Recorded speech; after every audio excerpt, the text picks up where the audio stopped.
केसरिया से मन जोगी हुआ रे, दिल झूमे देखो मतवारा हुआ रे, केसरिया से मन जोगी हुआ। हर पल मनाओ केसरी त्योहार। विमल, बोलो जुबान केसरी।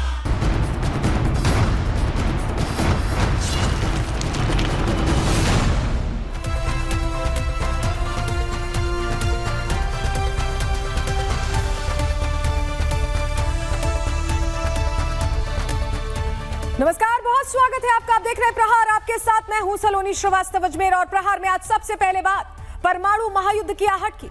दुनिया को लग रहा है कि मस्कट की मेज पर शांति की बात होगी, लेकिन सच्चाई यह है कि समंदर के सीने पर बारूद की ऐसी बिसात बिछी है कि एक चिंगारी पूरे अरब वर्ल्ड को तबाह कर सकती है। डोनाल्ड ट्रंप ने अपना सबसे विध्वंसक दांव चल दिया है। समंदर का सबसे बड़ा शिकारी USS Gerald R Ford Iran के पास पहुंच रहा है। ट्रंप ने साफ कर दिया है कि उन्हें समझौता नहीं बल्कि आयतुल्लाह खामनेई का तख्ता पलट चाहिए।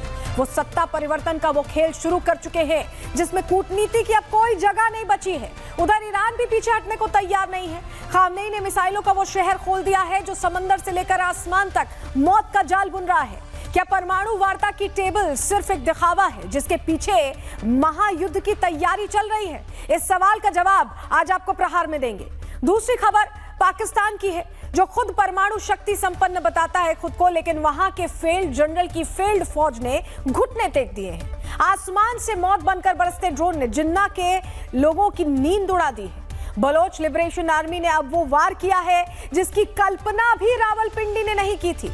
पहाड़ियों से लड़ने वाले ये लड़ाके अब हाईटेक ड्रोन यूनिट लेकर मैदान में उतर चुके हैं और मुनीर की जो कागजी फौज है उसके पास पलटवार का कोई जवाब नहीं है। लेकिन बेशर्मी देखिए, एक तरफ मुनीर की फौज बलूचों के हाथों पिट रही है तो दूसरी तरफ वही फौज लाहौर में बैठकर लश्कर और जैश की महिला ब्रिगेड तैयार करवा रही है। शायद पाकिस्तान के इसी दो मुंहेपन के चलते डोनाल्ड ट्रंप और बेंजामिन नेतन्याहू ने मुल्ला मुनीर को उसकी असली औकात दिखा दी है।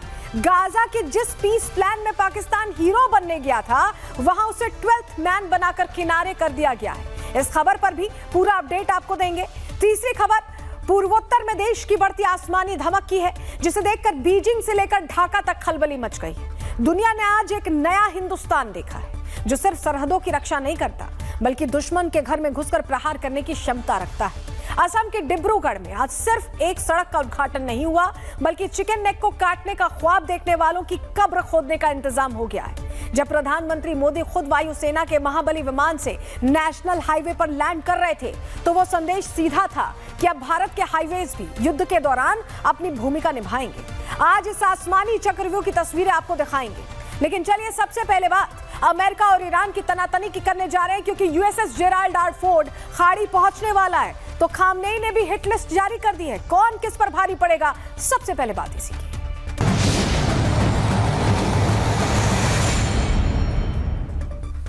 तो चलिए प्रहार की शुरुआत करेंगे। ईरान और अमेरिका के बीच बढ़ते तनाव से अरब में भीषण युद्ध के समीकरण बनते दिखाई दे रहे हैं। ट्रंप और खामनेई परमाणु वार्ता के दूसरे दौर के लिए तैयार भी दिख रहे हैं, लेकिन यह मुमकिन है कि इनके बीच की तल्खी खत्म हो जाए। इस पर संदेह बरकरार है क्योंकि दोनों देशों ने अपनी सैन्य तैनाती बढ़ा दी है। अमेरिका अपने सबसे बड़े युद्धपोत को ओमान की खाड़ी में भेज चुका है, वहीं ईरान ने हॉर्मूज में बड़ा सुरक्षा घेरा भी बना लिया है। इसी बीच अमेरिका मिडिल ईस्ट में अपनी सैन्य मौजूदगी बढ़ा रहा है। आपको ये तस्वीर दिखा रहे हैं। अमेरिका अब अपना सबसे बड़ा aircraft carrier USS Gerald R Ford वहां भेज रहा है और ये एक न्यूक्लियर पावर्ड कैरियर एयरक्राफ्ट है। ये कदम ऐसे वक्त में उठाया गया है जब अमेरिका और ईरान के बीच तनाव भारी गहरा है। अमेरिकी अधिकारी के मुताबिक जेराल्ड को मिडिल ईस्ट पहुंचने में 1 हफ्ता लगेगा। वहां पहले से अब्राहम लिंकन कैरियर और दूसरे युद्धपोत भी तैनात हैं। तो ये पावर टैक्टिक्स है जिसके जरिए दबाव बनाने की कोशिश यहां दिखाई दे रही है। वो तस्वीर भी हम आपको दिखा रहे हैं यूएसएस जेराल्ड की। और आप सोचिए, इसे भी Abraham Lincoln USS Abraham Lincoln के बाद भेज दिया गया है ईरान के बिल्कुल करीब। और इस बीच ट्रंप ने ईरान में सत्ता परिवर्तन की संभावना को खुलकर जिक्र उन्होंने शुरू कर दिया। उन्होंने कहा है कि अगर तेहरान में सत्ता बदलती है तो ये सबसे अच्छी बात होगी। सुनिए जरा क्या कह रहे हैं। Well, it seems like that would be the best thing that could happen. For 47 years they've been talking and talking and talking. In the meantime, तो देखिए, ट्रंप ने इशारों में साफ कर दिया है कि उन्हें ईरान में सत्ता परिवर्तन ही चाहिए। तो अमेरिका जिस यूएसएस जेराल्ड फोर्ड को अरब सागर में तैनात करने जा रहा है, उसकी खासियत क्या है और वो कितने दिन में पहुंचेगा, इससे जुड़ी सारी डिटेल्स आपको हम बताते हैं। तो ट्रंप ने इशारों में साफ कर दिया है कि उन्हें ईरान में सत्ता परिवर्तन ही चाहिए। तो अमेरिका जिस यूएसएस जेराल्ड फोर्ड को अरब सागर में तैनात करने जा रहा है, उसकी खासियत क्या है और वो कितने दिन में पहुंचेगा, इससे जुड़ी सारी डिटेल्स आपको ग्राफिक्स के जरिए देते हैं, जानकारी आपके सामने रखते हैं। देखिए, यूएसएस जेराल्ड मिडिल ईस्ट की ओर तेजी से बढ़ रहा है। ये दुनिया का सबसे बड़ा एयरक्राफ्ट है और 7 दिन के अंदर बताया जा रहा है कि अरब सागर पहुंच सकता है। ये एक न्यूक्लियर पावर वॉरशिप है, दुनिया का सबसे आधुनिक एयरक्राफ्ट कैरियर इसे माना जाता है। 1 लाख टन से ज्यादा का इसका वजन है। न्यूक्लियर पावर की बात करें तो 20 से ज्यादा साल ये बिना रिफ्यूल के रह सकता है। वहीं 75 से ज्यादा फाइटर जेट्स और हेलीकॉप्टर इस पर तैनात हैं। वो आपको बताएं कि EMALS सिस्टम, बिजली से जेट लॉन्च करने की ताकत, इसके अलावा 4.5 एकड़ का इसका फ्लाइट डेक है। 5000 से ज्यादा इसके क्रू मेंबर से आप समझ लीजिए पूरी सेना एक तरह से इसमें एक कॉम्पैक्ट सेना चल रही है। लेजर और एडवांस रडार टेक्नोलॉजी से ये लैस है। यानी ये कितना खतरनाक है और कितनी ताकत अमेरिका को दे रहा है, आप इस जानकारी से समझ रहे हैं। तो जानकारी तो हमने आपको दे दी। एक तरफ जहां डोनाल्ड ट्रंप ईरान में सत्ता परिवर्तन का ख्वाब देख रहे हैं, वहीं खामनेई भी अलर्ट मोड में है। प्रोपेगेंडा वीडियो जारी कर वो ट्रंप को संदेश दे रहे हैं कि अगर हमारे मुल्क की तरफ आंख उठाकर देखा तो जंगी जहाजों को धुआं बना देंगे, उन्हें धुएं में उड़ा देंगे। आप इस तस्वीर को देखिए, कैसे ईरान की मिसाइलें समंदर में तैनात अमेरिकी जहाजों को निशाना बना रही हैं। और ये वीडियोज हैं जो जारी किए गए, जो बता रहे हैं कि तैयारी कितनी पुख्ता।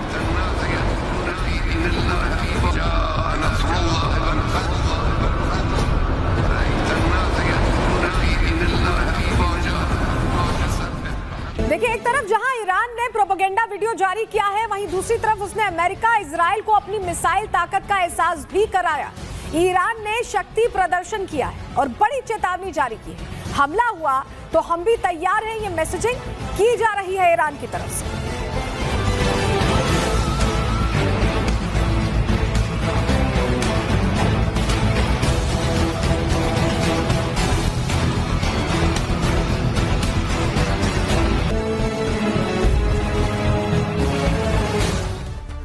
देखिए, अमेरिका और ईरान के बीच जिस तरह का तनाव है, उसमें शक्ति प्रदर्शन दोनों तरफ से ही चल रहा है। लेकिन ऐसा पहली बार हुआ है जब ईरान ने खुलकर कह दिया है कि उसकी हिट लिस्ट में कौन कौन है, उसकी पूरी हिट लिस्ट जारी की गई। और ये ईरान की तरफ से मैसेज है कि अमेरिका इजराइल अगर आंखें तरेंगे तो उनकी भी तैयारी पूरी है। क्यों मैं ऐसा कहने, जो हिट लिस्ट है उसमें कौन कौन है, चलिए जानकारी आपके सामने ग्राफिक्स के जरिए रखते हैं, आपको बताते हैं। सबसे पहला नाम बेंजामिन नेतन्याहू का है, जो प्रधानमंत्री इजराइल के, और ईरान इन्हें बिल्कुल पसंद नहीं करता। दूसरा नाम भी मोसाद चीफ का है, यानी इजराइल से ही जुड़ी वो लिस्ट है। डेविड बर्निया का नाम दूसरे नंबर पर बताया जा रहा है इस हिट लिस्ट में, और ये सरकारी जो मीडिया है वहां ईरान का, वो रिपोर्ट कर रहा है। तो आप समझ सकते हैं कि इसकी प्रासंगिकता कितनी है और इस पे भरोसा किया जा सकता है। तीसरा नाम defence minister, Israeli defence minister Israel Katz का आता है।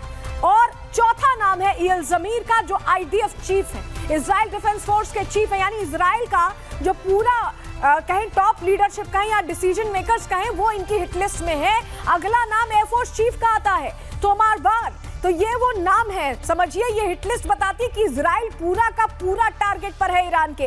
अगला नाम मिलिट्री इंटेलिजेंस चीफ श्लोमी बाइंडर का है। वहीं इत्जीक कोहेन ऑपरेशन चीफ भी, इजराइल के जो ऑपरेशन चीफ हैं, वो भी ईरान के निशाने पर हैं। यानी पूरी तरह से तैयारी ईरान ने कर दी है अमेरिका को मैसेज देने की, इजराइल को मैसेज देने की कि हम पूरी तरह से तैयार हैं और एक्शन जब लेंगे तो हिट लिस्ट के जरिए बता दिया है कि कौन कौन निशाने पर है। यानी इनका भी क्या कत्लेआम शुरू हो सकता है, ये सवाल अब चर्चा का विषय बन गए हैं। तो खामनेई के टारगेट पर पहले इजराइल है और इस तरीके की लिस्ट पहले इजराइल जारी करता था, लेकिन पहली बार ईरान ने, देखिए ये देखिए, ईरान ने लिस्ट जारी की है। पहले इजराइल ये फॉर्मूला अपनाता था, अब ईरान ये फॉर्मूला अपना रहा है। इन तस्वीरों से आप समझ सकते हैं कि खामनेई की तैयारी किस लेवल पर है। ये हिट लिस्ट इजराइल के प्रधानमंत्री बेंजामिन नेतन्याहू के अमेरिकी दौरे के तुरंत बाद जारी की गई है। तो टाइमिंग से भी आप मतलब समझ जाइए कि मैसेज पुख्ता है। इजरायली पीएम नेतन्याहू ने ट्रंप के साथ मिलकर ईरान को घेरने की रणनीति तैयार की है।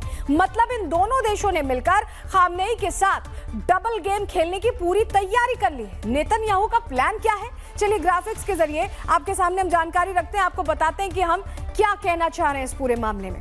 इजराइल ने ईरान से पहले उसके प्रॉक्सी को घेरने का प्लान बनाया है। समंदर और आसमान से ईरान के जो प्रॉक्सीज हैं उन पर अटैक्स किए जाएंगे, उन पर हमले किए जाएंगे। इजराइल सबसे पहले लेबनान में मौजूद हिजबुल्लाह पर टारगेट करेगा और यमन में मौजूद हुती पर इजराइल नेवल स्ट्राइक की योजना भी बना रहा है, बड़े स्तर पर प्लानिंग कर रहा है। इजराइल ईरान को घेरने के लिए रिंग स्ट्रैटेजी पर काम कर रहा है। सीधे युद्ध से बचने के लिए ईरान के नेटवर्क को तोड़ने की ये बड़ी प्लानिंग इजराइल की तरफ से की जा रही है। नेतन्याहू ईरान के साथ सिर्फ जंग चाहते हैं। अमेरिका दौरे पर उन्होंने ये बात साफ साफ कहा है और ईरान अमेरिका की जो परमाणु वार्ता है उस पर भी उन्होंने संदेह जाहिर किया। उन्हें सुनिए।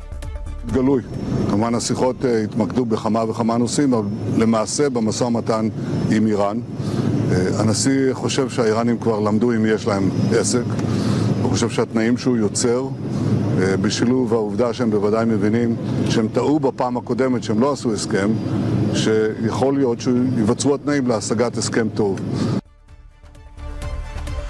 अमेरिका इजराइल की साजिशों के बीच खामनेई ने भी तैयारी पूरी कर ली है। ईरान अंदर खाने कैसी तैयारी करके रख रहा है आपको इन तस्वीरों से समझना चाहिए। मिसाइलों की देखिए पूरी खेप तैयार है। तस्वीरें ऐसी हैं कि मानो खामनेई ने मिसाइलों हथियारों का पूरा शहर बसा रखा हो। ईरान के ये हथियार ट्रंप और नेतन्याहू पर भारी पड़ सकते हैं, ये मैसेज ईरान की तरफ से दिया जा रहा है। और ये तस्वीरें देखिए मिसाइलें कैसे लोडेड कंडीशन में खड़ी हैं, यानी जब जरूरत पड़ेगी तब टारगेट सेट करके लॉक करके इन्हें फायर कर दिया जाएगा और उसके बाद तबाही का मंजर सामने आएगा। ये मैसेज ईरान की तरफ से इस तरह की तस्वीरें जारी करके दिया जा रहा है। 380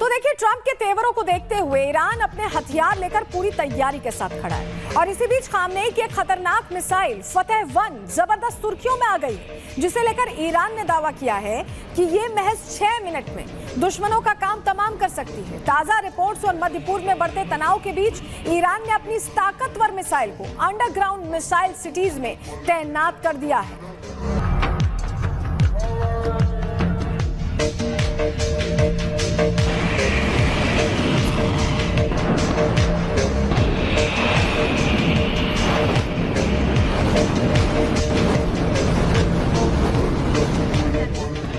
तो 6 मिनट में दुश्मनों का काल क्या फतेह बन सकती है, ये सवाल सभी के जहन में, खासकर अमेरिका और इजराइल के जहन में है। कितनी खतरनाक है फतेह-1 जिसका ये वीडियो जारी किया गया। चलिए फटाफट ग्राफिक्स के जरिए आपको पूरी जानकारी देते हैं, बताते हैं कि कैसे 6 मिनट में ये जो फतेह है ये डेथ वारंट है। देखिए ईरान की फतेह-1 मिसाइल बहुत ताकतवर मानी जाती है, बेहद ताकतवर है ये कहा गया। ये सिर्फ 6 मिनट में दुश्मनों को तबाह कर सकती है, उनको नेस्तनाबूद कर सकती है, सब कुछ खत्म कर सकती है उनके लिए। इजराइल और ईरान के बीच करीब 2000 किलोमीटर की लंबी दूरी है और ऐसे में ये मिसाइल इतनी दूर तक के टारगेट को भी नेस्तनाबूद कर सकती है। अब आप समझ रहे हैं इस तरह की वीडियोस क्यों ईरान की तरफ से जारी किए जा रहे हैं, यानी मिडिल ईस्ट में लगभग उन सभी जगहों पर यह पहुंच सकती है जहां से आंखें तरेरी जा रही हैं ईरान को। जहां पर अमेरिका ने अपने मिलिट्री बेस बना रखे हैं वहां भी ये पहुंच सकती है। ये सीधी मैसेजिंग है। ये मिसाइल अक्टूबर 2024 में भी इजराइल पर दागी जा चुकी है, यानी ईरान इसे पहले ही टेस्ट कर चुका है और इस मिसाइल की स्पीड को ईरान ने खूब प्रमोट किया था, खूब इसकी चर्चा उसके बाद हुई और अब एक बार फिर से वीडियो जारी करने का मतलब समझिए कि ईरान बता रहा है कि अगर हिमाकत की गई तो तुरंत इस मिसाइल का इस्तेमाल किया जा सकता है। तैयारी पूरी है, ये ईरान लगातार बताने की कोशिश कर रहा है। जहां खामनेई अपने दुश्मनों के खिलाफ 6 मिनट का डेथ वारंट जारी कर रहे हैं, वहीं अमेरिका की भी तैयारी फुल है। अमेरिकी सैनिक वॉर एक्सरसाइज कर रहे हैं, ड्रोन ईरान पर लगातार नजर बनाए हुए हैं, उसकी भी तस्वीर यहां हम आपके सामने रख रहे हैं।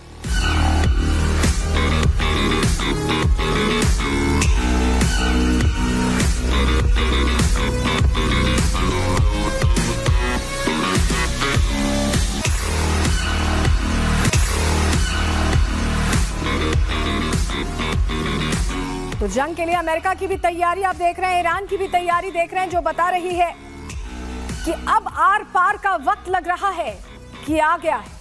टेबल टॉक्स की बात हो रही है, लेकिन अंदर खाने ये तैयारी बता रही है कि दोनों ही दम दिखाने की कोशिश कर रहे हैं कि जब बातचीत की टेबल पर बैठे तो दबाव किसका है, दबदबा किसका है, ये तस्वीरों के जरिए बताने की कोशिश हो रही है। ट्रंप की केवल यही तैयारी नहीं है, ये भी जान लीजिए, ईरानी परमाणु ठिकानों को निशाना बनाने के लिए पेंटागन ने पूरा ब्लूप्रिंट तैयार किया है। आपको ग्राफिक्स के जरिए बताते हैं कि हमले की प्लानिंग किस तरह से की गई है, जानकारी आपके सामने रख रहे हैं। देखिए, पहला चरण टॉम हॉक मिसाइल से हमला होगा, ये पहला चरण तय किया गया है।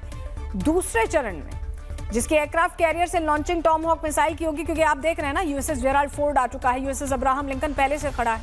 ऐसे में टॉम हॉक की लॉन्चिंग होगी और हमले में ऊपरी स्ट्रक्चर को ध्वस्त किया जाएगा। ये पहले चरण के अंतर्गत होगा। दूसरे चरण में क्या होगा, F-35 से मिसाइल स्ट्राइक की जाएगी और हमले के लिए AGM-158 का इस्तेमाल होगा। हमले से कंक्रीट की जो मोटी परत है वो हट जाएगी, इतना भयंकर यह हमला होगा। तीसरे चरण की भी अब बात कर लेते हैं। तीसरे चरण में आखिरी में बंकर बस्टर बम का इस्तेमाल किया जाएगा, GBU-57 का इस्तेमाल किया जाएगा और ये बंकर बस्टर बम सब कुछ ध्वस्त करने की ताकत रखते हैं। तो जहां अमेरिका ने हमले का नया ब्लूप्रिंट तैयार किया है, वहीं स्ट्रेट ऑफ हॉर्मुज पर ईरान ने बड़ा सुरक्षा घेरा भी बना लिया है, जहां से वो अमेरिका को अपनी ताकत दिखा रहा है। मतलब दोनों देशों के बीच जो बातचीत हो रही है वो सिर्फ दिखावा जैसी लगती है, क्योंकि एक तरफ जुबान से शांति की बात हो रही है तो दूसरी तरफ जंग की बिसात भी बिछ रही है।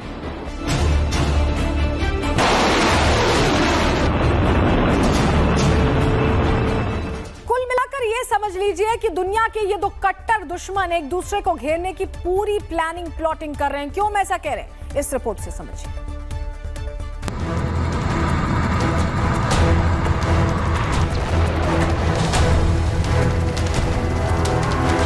कहने को तो दुनिया के दो कट्टर दुश्मन डोनाल्ड ट्रंप और आयतुल्लाह खामनेई परमाणु वार्ता के दूसरे दौर के लिए तैयार दिख रहे हैं। दुनिया को लग रहा है कि शायद मस्कट की मेज पर कोई समाधान निकल आए, लेकिन हाल ही में आई तस्वीरें और सरहदों की हलचल कुछ और ही बयां कर रही है। एक तरफ डोनाल्ड ट्रंप मिडिल ईस्ट में अपनी सैन्य मौजूदगी बढ़ा रहे हैं, दूसरी तरफ ईरान की भी तैयारी तगड़ी है। यूएसएस जेराल्ड मिडिल ईस्ट की ओर बढ़ रहा है। जेराल्ड अपने साथी जहाजों के साथ कैरेबियन सागर में तैनात था। ये इस साल वेनेजुएला में हुए अमेरिकी अभियानों में हिस्सा ले चुका है। ट्रंप ने हाल ही के हफ्तों में कई गाइडेड मिसाइल डिस्ट्रॉयर्स तैनात किए हैं। फाइटर जेट और निगरानी विमान भी मिडिल ईस्ट में भेजे हैं। ये कदम ऐसे समय में उठाया गया है जब अमेरिका और ईरान के बीच तनाव बढ़ रहा है। जेराल्ड को मिडिल ईस्ट पहुंचने में 1 हफ्ता लगेगा। वहां पहले से अब्राहम लिंकन कैरियर और दूसरे युद्धपोत तैनात हैं। अमेरिकी नौसेना के पास कुल 11 एयरक्राफ्ट कैरियर्स हैं। ये बहुत कीमती संसाधन है, इनकी तैनाती पहले से तय होती है। ट्रंप ने इस हफ्ते में कहा था कि अगर कोई समझौता नहीं हुआ तो वो ईरान में दूसरा कैरियर भेजेंगे और ट्रंप ने ये कर दिया। मतलब जेराल्ड का मिडिल ईस्ट जाना खतरे का संकेत है। ईरान अमेरिका के बीच जंग भीषण हो सकती है। जंग को लेकर खामनेई की भी तैयारी पूरी है। अमेरिका और इजराइल से तनाव के बीच ईरान ने पहली बार हिट लिस्ट जारी की है। ये लिस्ट उन लोगों की है जिसे ईरान सबसे पहले मारना चाहता है। इजराइल ईरान के टारगेट पर आ चुका है। ऐसे में देखना होगा कि ईरान जब हमला करता है तो मध्य पूर्व में क्या कुछ बदलता है। वहीं ईरान ने अमेरिका के खिलाफ भी जंगी तैयारी तेज कर दी है। ईरानी विदेश मंत्री अरागची ने धमकी दी है कि अगर अमेरिका ने ईरान पर हमला किया तो तेहरान जवाब देने में तनिक भी देरी नहीं करेगा। Bureau report, Republic Bharat. देखिए, जेराल्ड फोर्ड का पहुंचना कहीं ना कहीं बताता है कि अमेरिका अपनी रणनीति पर काम कर रहा है। जब टेबल टॉक्स होगी तो जेराल्ड फोर्ड और यूएसएस अब्राहम लिंकन का दम दिखाया जाएगा, लेकिन यहां तेहरान की भी तैयारी पूरी। ऐसे में खामनेई भी लग रहा है कि बहुत ज्यादा बातचीत के मूड में नहीं है। क्या होगा इस पर हमारी नजर है, लेकिन आगे बढ़ रहे हैं, बात करेंगे पाकिस्तान की, जहां BLA यानी बलोच लिबरेशन आर्मी ने मुनीर की फौज की खटिया खड़ी कर दी। बलूचिस्तान की पहाड़ियों से हमला करने वाले BLA के लड़ाके ड्रोन यूनिट बनाकर मैदान में उतर गए हैं। क्या है ये यूनिट, ये कैसे काम करेगी, सब कुछ आपको डिटेल में बताने जा रहे हैं। लेकिन सबसे पहले जरा तस्वीर देखिए। ये तस्वीर हम आपके सामने रख रहे हैं। ये BLA की ललकार है। BLA के लड़ाकों ने बलूचिस्तान के इलाकों में पुलिस चौकियों पर कब्जे शुरू कर दिए। उसने साफ कर दिया है कि बलूचिस्तान की जमीन पर ना तो पाकिस्तानी सेना रहेगी न पुलिस। मस्तंग में पुलिस चौकी पर BLA के लड़ाकों ने अपना झंडा लहरा दिया है। आप जरा तस्वीर देखिए गौर से।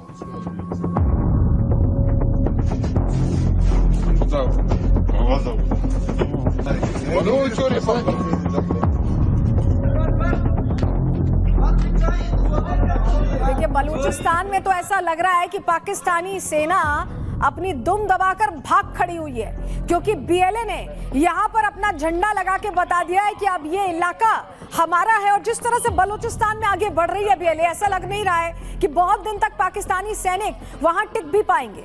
और बीएलए की बढ़ती ताकत की वजह से आपको बताएं, इसमें इजाफा कैसे हुआ है ताकत में, ड्रोन यूनिट की वजह से हुआ है, जो बीएलए ने हाल ही में तैयार की है। पाकिस्तानी सेना के लिए बीएलए की ये यूनिट इस वक्त सबसे बड़ी परेशानी बन चुकी है। मुनीर के फिसड्डी सैनिकों को समझ ही नहीं आ रहा कि बीएलए के आक्रामक रूप से कैसे डील करेंगे।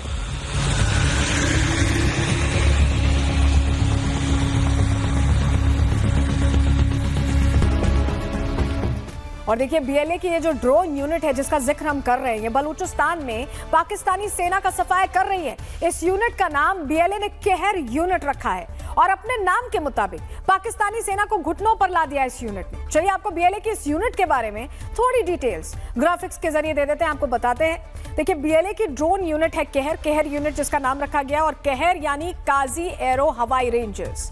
ड्रोन और हवाई हमलों के लिए ये स्पेशल यूनिट है। बीएलए कमांडर अब्दुल बासित ने इसे तैयार किया, डेवलप किया, यूनिट का ब्लूप्रिंट रखा है और बीएलए को आधुनिक बनाने का ये प्लान है, क्योंकि ये जिस तरह से वॉरफेयर करते थे उससे एक कदम आगे बढ़ के इन्हें मॉडर्न वॉरफेयर की ओर ले जाने की इनकी योजना है।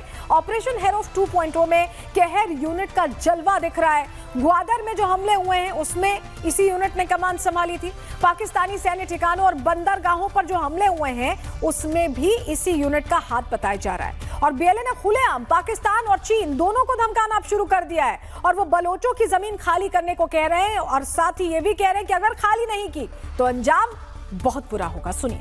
It was a simple and clear message to China and Pakistan to withdraw immediately from Balochistan. This warning to China and Pakistan was also given by our leader, General Aslam Baloch, but China failed to pay heed.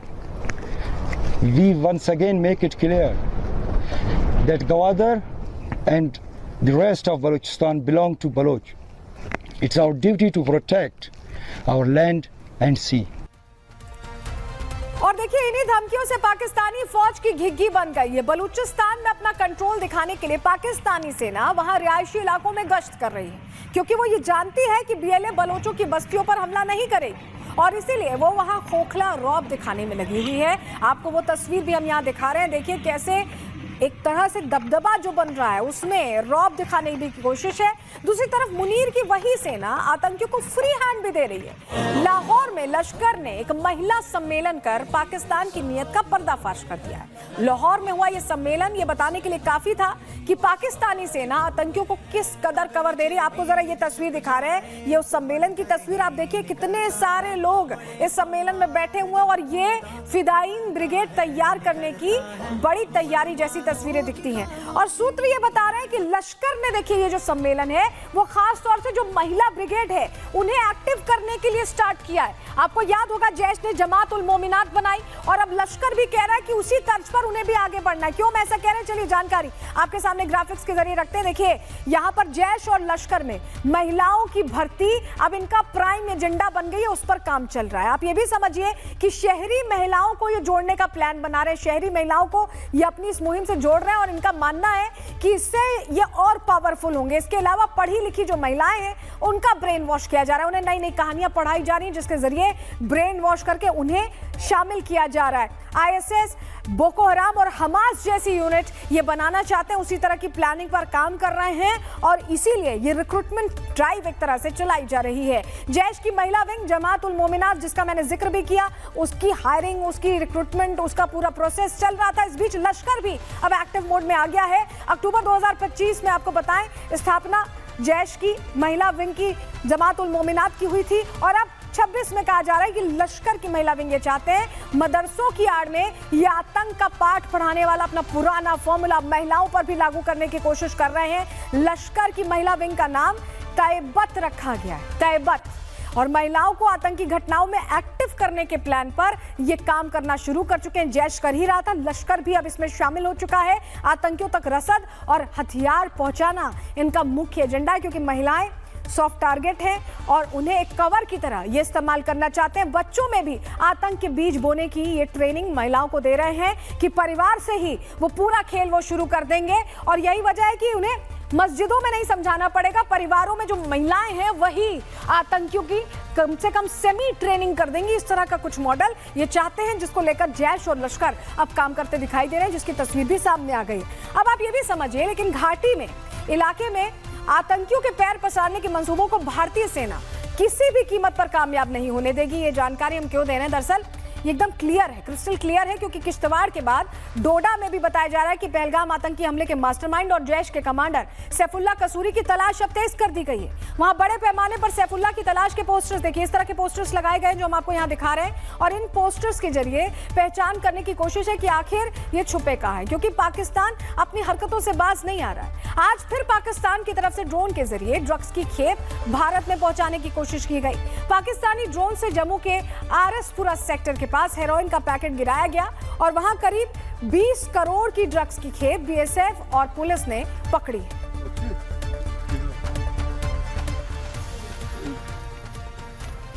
तो यहां पर heroin की खेप पकड़ी गई है और कई किलो हेरोइन, नशे का सामान सरहद पार से भेजा जा रहा था, जिसे ट्रैक डाउन किया गया है। और चलिए हम आपको विस्तार से बताते हैं कि पाकिस्तान कैसे नशे के इन हथियारों के जरिए भारतीय सीमाओं में घुसपैठ की नाकाम कोशिश कर रहा है। ग्राफिक्स के जरिए आपको समझाते हैं, पूरी जानकारी आपके सामने रखते हैं। देखिए, जम्मू कश्मीर में ड्रग्स की तस्करी की फिराक में है पाकिस्तान, और बीएसएफ और जम्मू कश्मीर पुलिस ने ऐसे में ज्वाइंट ऑपरेशन चलाकर ये ड्रग्स की खेप पकड़ी है। 20 करोड़ रुपए के ड्रग्स भेजे गए थे पाकिस्तान से। 4 किलो के करीब हेरोइन बरामद की गई है। जम्मू के आरएसपुरा सेक्टर में ये पकड़ी गई है नशे की खेप। और एक दिन पहले कठुआ में भी जखीरा पकड़ा गया था। कठुआ में हेरोइन के साथ 2 आरोपी पकड़े गए थे। पाकिस्तानी ड्रोन से हेरोइन की खेप गिराई गई थी और इंटरनेट कॉल के जरिए हैंडलर्स के संपर्क में ये आरोपी थे। पाकिस्तानी हैंडलर से ये निर्देश ले रहे थे दोनों आरोपी, जिनसे अब पूछताछ करके तमाम चीजों को समझने की कोशिश हो रही है कि कैसे इनकी ये पूरी विंग एक्ट करती है, कैसे काम करती है। मतलब 2 दिन के अंदर पाकिस्तान ने ड्रोन के जरिए ड्रग्स तस्करी की 2 नाकाम कोशिशें की। करोड़ों की ड्रग्स जम्मू कश्मीर में ड्रोन के जरिए पहुंचाने की तैयारी थी, लेकिन बीएसएफ की पैनी निगाहें और जम्मू कश्मीर पुलिस की मुस्तैदी ने इसे पूरी तरह से फेल कर दिया है। हम जम्मू के आरएसपुरा सेक्टर में मौजूद हैं और तस्वीरों में आपको दिखाएं तो बीएसएफ और जम्मू कश्मीर पुलिस ने साझा अभियान में जो है ये नारकोटिक्स रिकवरी की है। सुबह से ही जम्मू कश्मीर पुलिस और बीएसएफ को ये जानकारी मिली थी कि यहाँ पर संदिग्ध ड्रोन गतिविधि है, जिसके बाद जो है पूरे इलाके में सघन तलाशी अभियान चलाया गया। बीएसएफ के जवान, जम्मू कश्मीर पुलिस, इसके साथ साथ डॉग स्क्वाड जो है वो यहाँ पर मौजूद था। देखिए कि लगातार जो है यहाँ पर ऑपरेशन जारी है। बीएसएफ के अधिकारी भी यहाँ पर मौजूद हैं जो इस टीम को लीड कर रहे थे। तस्वीरों में आप देखेंगे तो ये एक जॉइंट ऑपरेशन था और ये बताता है कि सरहदी इलाकों में किस तरह से जो जॉइंटनेस है वो यहाँ पर इंश्योर कर रही है कि हर तरह की जो आतंकी गतिविधि या पाकिस्तान की कोशिश है उसे विफल किया जाए। और देखिए, बेगैरत मुल्क पाकिस्तान की औकात क्या है वो भी आपको बताएं, क्योंकि वॉशिंगटन डीसी में हुई मीटिंग में नेतन्याहू ने ट्रंप के तलवे चाटने वाले मुल्ला मुनीर की फौज को सिक्योरिटी गार्ड का जिम्मा सौंप दिया। इस मीटिंग में नेतन्याहू ने 2 टूक कह दिया कि मुनीर की फौज गाजा पीस प्लान में कोई अहम भूमिका नहीं निभा सकती। यानी ट्रंप के बुलावे पर गाजा पीस प्लान का हिस्सा बनी मुनीर की मुल्ला आर्मी के पर काट दिए गए हैं। उसे बता दिया गया है कि तुम अभी इस काबिल नहीं कि अमेरिका या इजराइल के पार्टनर बन सको। गाजा पीस प्लान में पाकिस्तान को क्या काम दिया गया है, चलिए आपको ग्राफिक्स के जरिए बताते हैं, जानकारी आपके सामने रखते हैं। इजराइल ने मुनीर को पीस प्लान के मुद्दे पर बड़ा झटका दिया है। नेतन्याहू ने साफ कर दिया है कि पाकिस्तानी फौज गाजा में रहेगी तो सही, लेकिन फ्रंट लाइन पर कोई काम नहीं करेगी। मतलब मुनीर की फूकी हुई सेना के सैनिक गाजा में सिक्योरिटी गार्ड बनने जा रहे हैं। पाकिस्तान को लेकर इजराइल की पुरानी खुन्नस से हम सब जानते हैं, और ऐसे में पाकिस्तान फिलिस्तीन के समर्थन में इजराइल को देश की मान्यता नहीं देता। इसी वजह से नेतन्याहू ने साफ कर दिया कि वो गाजा पीस प्लान में पाकिस्तान एक्स्ट्रा प्लेयर की तरह ही रखेंगे, उसे टीम में शामिल नहीं किया जाएगा। इसकी एक बड़ी वजह यह है कि पाकिस्तान की आतंकी सोच के मुद्दे पर भारत और इजराइल दोनों का स्टैंड बिल्कुल एक जैसा है। इजराइल के राजदूत अजार ने दावा किया है कि हमास के आतंकियों के पाकिस्तान और बांग्लादेश जाने की खबरें थी। उन्होंने 2 टूक कहा कि भारत में हुए पहलगाम हमले में भी पाकिस्तान का हाथ होने की बात आई है। अजार ने इस हमले की तुलना 7 अक्टूबर को जो हमास के जरिए हुआ था उस हमले से की है। इजराइल को जिसने हमले ने झकझोर दिया उसका जिक्र किया अजार ने। यानी इजराइल ने बगैर कहे ही मुनीर को यह दिखा दिया है कि वो इस मुद्दे पर भारत का साथ नहीं छोड़ने वाले हैं।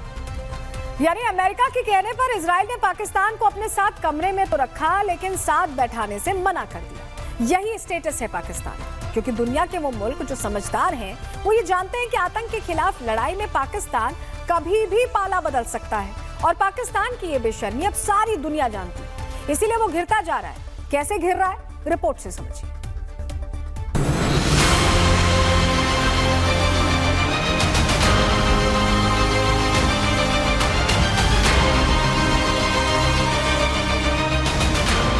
कहते हैं कि जिस बर्तन में कभी जहर रखा हो उसे बाद में कितना भी रगड़ रगड़ कर धो लो, उससे विष नहीं जाता। यही हाल पाकिस्तान का है। उसके चंटू बंटू मुनीर और शहबाज सूट टाई पहनकर अमेरिकी राष्ट्रपति के साथ खड़े तो हो गए, लेकिन मन में भरा जिहाद और आतंक का जहर छिपाए नहीं छिपता।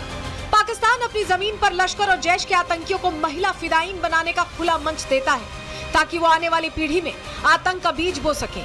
और दूसरी तरफ वही पाकिस्तान ड्रोन के जरिए भारत में ड्रग्स की तस्करी को बढ़ावा देता है, ताकि भारत के युवा नशे की लत में डूबकर कमजोर पड़ जाएं।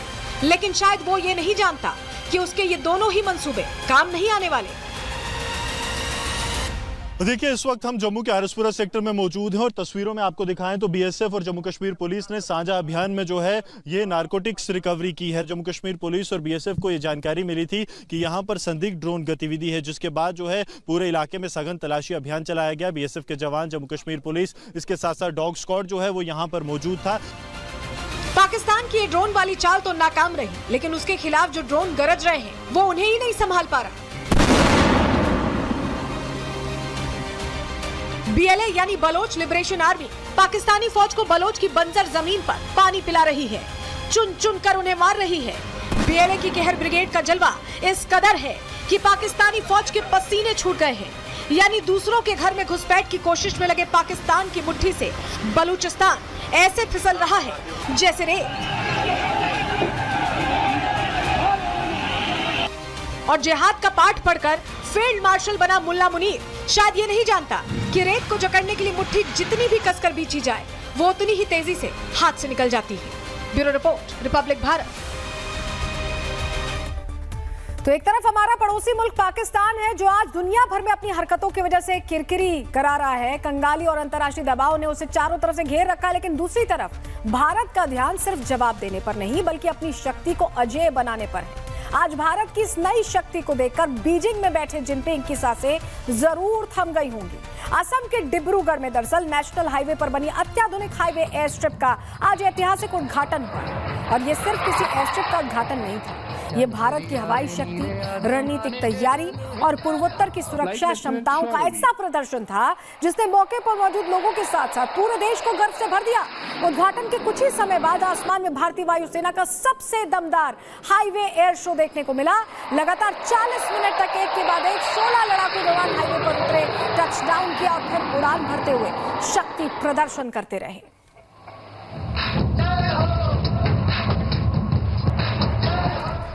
और जब इस हाईवे को एयर स्ट्रिप में तब्दील किया गया तो सोचिए आप, रणनीतिगत तरीके से किया गया। आज 40 मिनट तक जो गर्जना वहां सुनी गई है, किन किन विमानों ने वहां टचडाउन किया, जो ये बताने के लिए काफी है कि पूरे नॉर्थ ईस्ट एरिया में भी भारत की तैयारी बढ़ी है। चलिए जानकारी आपके सामने ग्राफिक्स के जरिए रखते हैं, आपको बताते हैं किन किन विमानों ने वहां टचडाउन किया। रफेल की बात करें, सुखोई की बात करें, C-1301 की बात करें, डॉर्नियर की बात करें, AN-32 की बात करें और ध्रुव की बात करें। ये सारे विमान कुछ लड़ाकू हैं, कुछ इस तरह के विमान हैं या फाइटर जेट्स हैं जो एकदम इमरजेंसी सिचुएशंस के लिए तैयार हैं, रसद ले जाने के लिए तैयार हैं। कुछ इस तरह के हैं जो आपको बताएं कि इमरजेंसी सर्विसेज के तौर पर काम करते हैं। तो यानी एक ऑल राउंड अजय भारत की जो तस्वीर है वो आज दिखाई दी है। और उस तस्वीर को देखने के बाद जरूर बीजिंग को टेंशन हुई होगी, क्योंकि जो ये समझता है कि नॉर्थ ईस्ट में कुछ भी कर लेंगे तो वो ये समझ जाए कि भारत की नजर हर तरफ है। एक्ट ईस्ट पॉलिसी के तहत उस इलाके को अब मजबूत करने पर काम शुरू हो चुका है,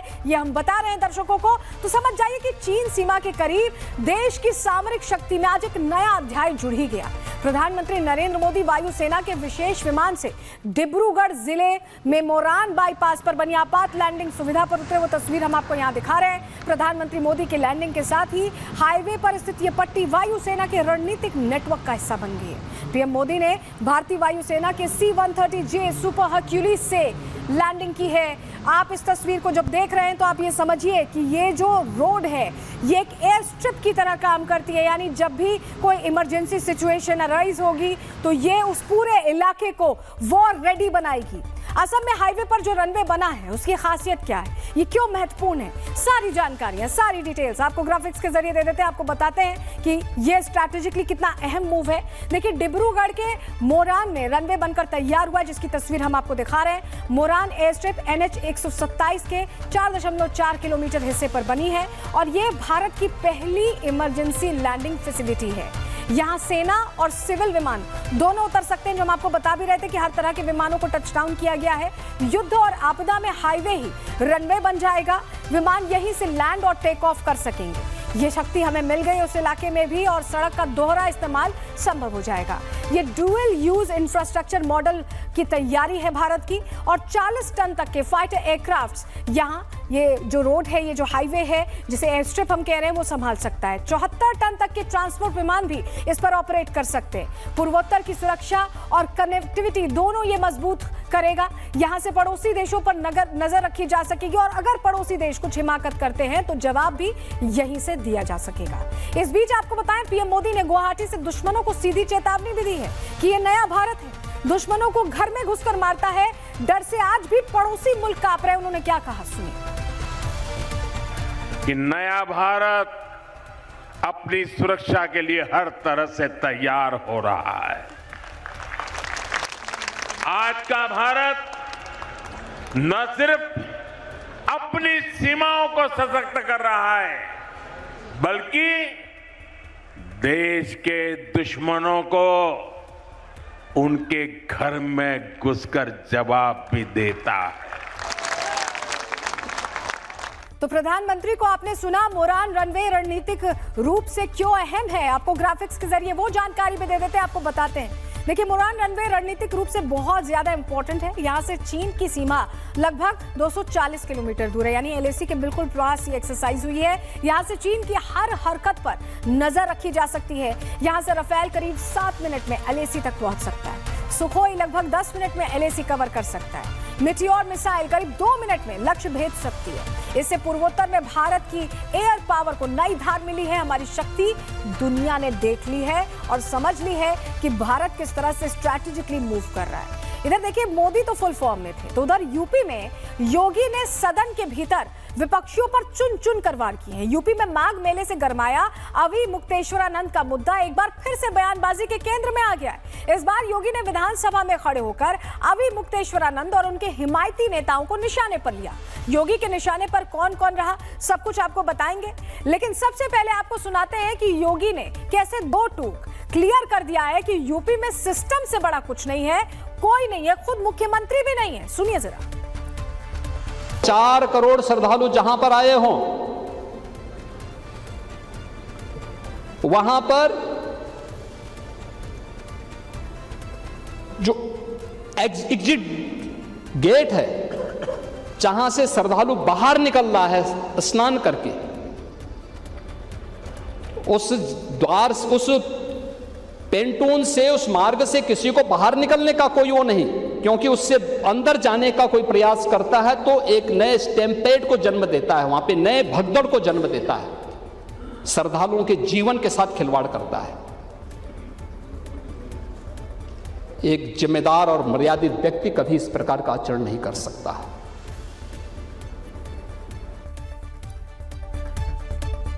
देखिए, सदन में जब योगी गरजे तो इसका आफ्टर इफेक्ट भी दिखा। हालांकि योगी ने कहीं भी अवि मुक्तेश्वरानंद का नाम लेकर उन पर हमला नहीं किया, लेकिन अखिलेश ने उन्हें स्पॉटलाइट में रखते हुए योगी पर निशाना साधा। अखिलेश ने सोशल मीडिया पोस्ट किया है। क्या लिखा है पोस्ट में आपको बताते हैं। देखिए, उन्होंने लिखा है कि परम पूज्य शंकराचार्य जी के बारे में घोर अपमानजनक अपशब्द बोलना शाब्दिक हिंसा है। अब जरा ये ट्वीट को फुल फ्रेम करिएगा। शाब्दिक हिंसा है और पाप भी है। ऐसा कहने वालों के साथ साथ उनको भी पाप पड़ेगा जिन्होंने चापलूसी में मेजें थपथपाई है। जब भाजपा के विधायक सदन के बाहर जाएंगे और जनता का सामना करेंगे तो जनता सड़क पर उनका सदन लगा देगी। ये लंबा चौड़ा देखिए जो ट्वीट है, ये अखिलेश यादव का एक्स पर उन्होंने शेयर किया, ये हम आपको दिखा रहे हैं। मतलब आप ये समझ लीजिए कि योगी ने सदन में सबके सामने ये साफ कर दिया कि उस दिन पुलिस ने अवि मुक्तेश्वरानंद सरस्वती और उनके शिष्यों को क्यों रोका था। ये विवाद यूपी की सियासत में अब तक छाया हुआ है। चलिए आपको ग्राफिक्स के जरिए इसकी पूरी टाइमलाइन भी समझाते हैं, हुआ क्या है, कब कब क्या हुआ है। देखिए, संगम में माघ मेले में स्नान को लेकर विवाद शुरू हुआ था। मौनी अमावस्या के दिन स्नान करना चाहते थे अवि मुक्तेश्वरानंद। पालकी और शंकराचार्य वाले ठाट बाट से उन्होंने जाने की जिद लगा ली। पुलिस ने अवि मुक्तेश्वरानंद के शिष्यों को रोका था। रोके जाने पर पुलिस और अवि मुक्तेश्वरानंद के शिष्यों के बीच धक्का मुक्की हुई थी। अवि मुक्तेश्वरानंद के विरोध के तौर पर वहां पर उन्होंने धरने पर बैठने का फैसला किया। यूपी के डिप्टी सीएम केशव प्रसाद मौर्य ने उनसे गुजारिश की कि आप स्नान ध्यान कर लीजिए, गुस्सा मत करिए, लेकिन अवि मुक्तेश्वरानंद पालकी से संगम तक जाने की मांग पर अड़े रहे। आखिर में उन्हें स्नान किए बगैर ही माघ मेले से लौटना पड़ा। सदन में योगी ने बताया कि पुलिस ने उन्हें आगे जाने की इजाजत क्यों नहीं दी। उन्होंने सीधे सीधे बता दिया सदन में कि कोई ऐसी चीज नहीं थी जिसे रोका गया, लेकिन सिस्टम सबके लिए सामान्य, चाहे वो कोई बड़ा अधिकारी हो, चाहे वो मुख्यमंत्री हो, चाहे कोई मठाधीश्वर हो। रुक रहे हैं छोटे से ब्रेक के लिए प्रहार।